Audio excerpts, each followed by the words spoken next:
안녕하십니까. 고주몽TV 세계 최고 교수의 총재를 맡고 있는 고주몽입니다. 오늘은 국민 모두의 관심사인 수능 만점 받는 법에 관해 말씀드리겠습니다. 수험생 모두 수능 만점 받으면 얼마나 좋겠습니까?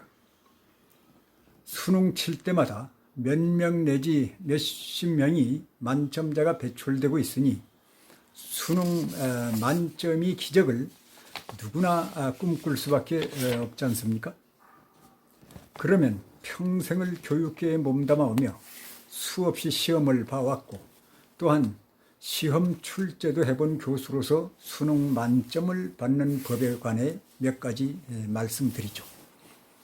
앞으로 최고의 교육 뉴스, 특히 공부 잘하는 방법들을 연속 방영할 것이오니 고주몽TV 구독을 누르고 좋아요도 눌러주시고 댓글도 달아주세요. 큰 힘이 됩니다.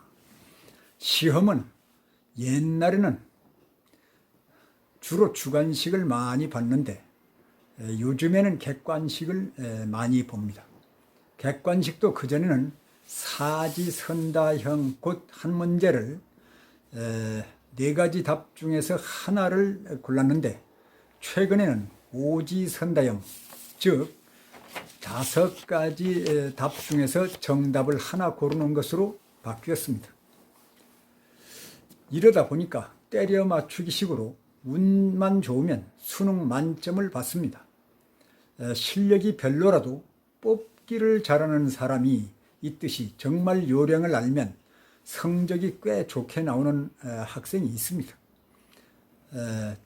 첫째, 수능 만점 받으려면 지극정성으로 올바른 도의정신을 견지하는 가운데 시험에 대비해서 공부해야 됩니다.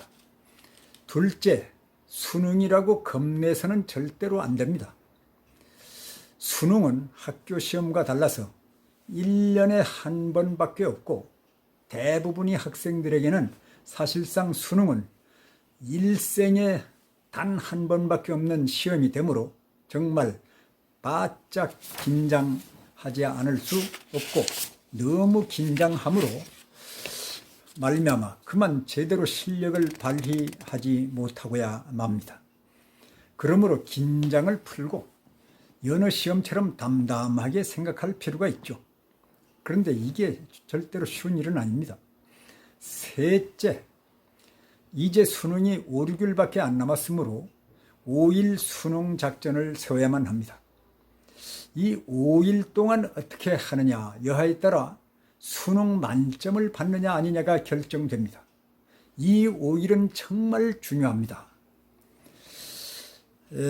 이 5일 동안은 규칙적 생활을 하면서 잠도 충분히 자고 이미 공부했던 것 가운데 정말 미심쩍은 부분들을 한 번 더 세세히 살펴볼 필요가 있습니다.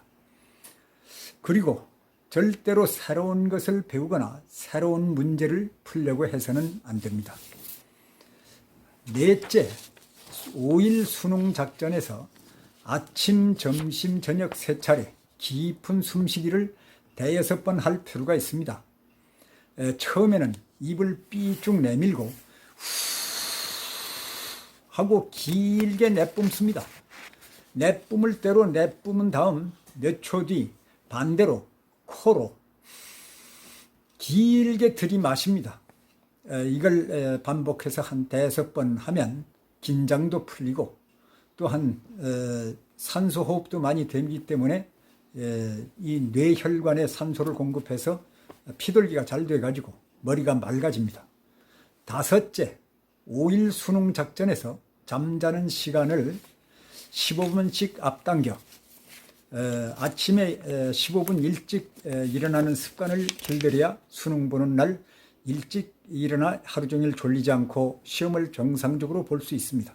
그렇다고 15분 잠을 적게 자라는 게 아닙니다. 잠을 자는 시간을 15분 앞당기고 또 일어나는 시간을 15분 또 앞당기면 잠자는 시간은 똑같습니다.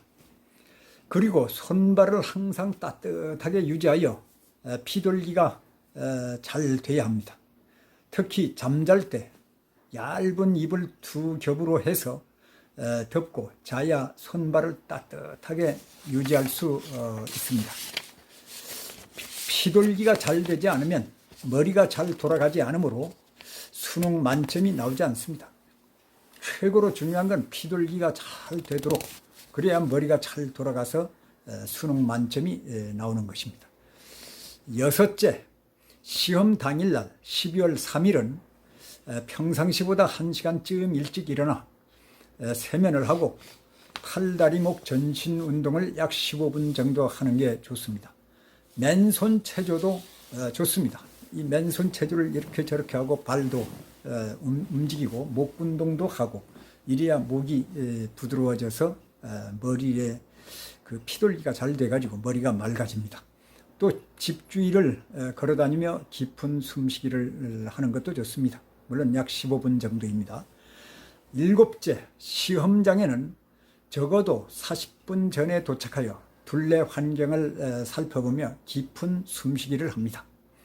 이는 40분 동안 시험장 환경에 적응하는 것으로 매우 중요합니다. 시험 시작 5분 전에는 눈을 감고 깊은 숨쉬기를 5번쯤 합니다. 여덟째, 시험 문제는 비교적 쉬운 문제부터 풀고 어려운 문제는 나중에 풀어야 합니다. 쉬운 문제부터 풀어야 한다. 이게 정말 중요합니다. 실력이 좋은 학생들이 어려운 문제에 너무 치중하여 풀다가 시간이 없어서 쉬운 문제를 못 풀어 낭패를 보는 경우가 가끔씩 있습니다. 이 점 특히 유념해 주세요. 쉬운 문제부터 풀고 어려운 문제는 나중에 푸는 겁니다. 그리고 시험관이 의중이 무언가를 잘 살펴야 합니다. 대체로 객관식은 정답이 2개인 것처럼 알쏭달쏭하게 출제합니다. 그 2개 중에 하나를 골라야 하는데 모르겠다고 해서 하나도 안 고르고 지나가면 절대로 성적이 안 나옵니다. 무조건 그 2개 가운데 어느 하나를 골라야만 합니다. 아홉째, 시간 배분을 잘 해야 됩니다. 문제지 읽는 시간, 답을 찾는 시간, 답을 색칠하는 시간 등을 미리 대충 배분해서 시간이 없어서 시험을 망쳤다고 후회해서는 절대로 안 됩니다. 열째, 시험이 너무 쉬워서 빨리 끝났다고 바로 시험장 밖으로 나가면 안 됩니다. 시험이 끝날 때까지 눌러 앉아가지고 여러 가지 함정이 있나 없나, 쉬운 문제는 반드시 함정이 있습니다. 그렇기 때문에 끝나는 시간까지 시험지에서 조금이라도 어렵다고 생각된 문제들을 거듭 살펴보면서 어딘가 함정이 있다고 생각해야만, 그래서 그 함정을 찾아야만 고칠 수 있는 것입니다. 그리고 반드시 어딘가에 함정이 있습니다. 그 함정을 찾아내면 고칠 수 있습니다. 시험 당일 마스크, 연필, 볼펜, 노트, 그 다음 충전된 휴대폰 등 만반의 준비를 갖추고 수능 만점이 행운을 잡으세요. 파이팅! 고맙습니다.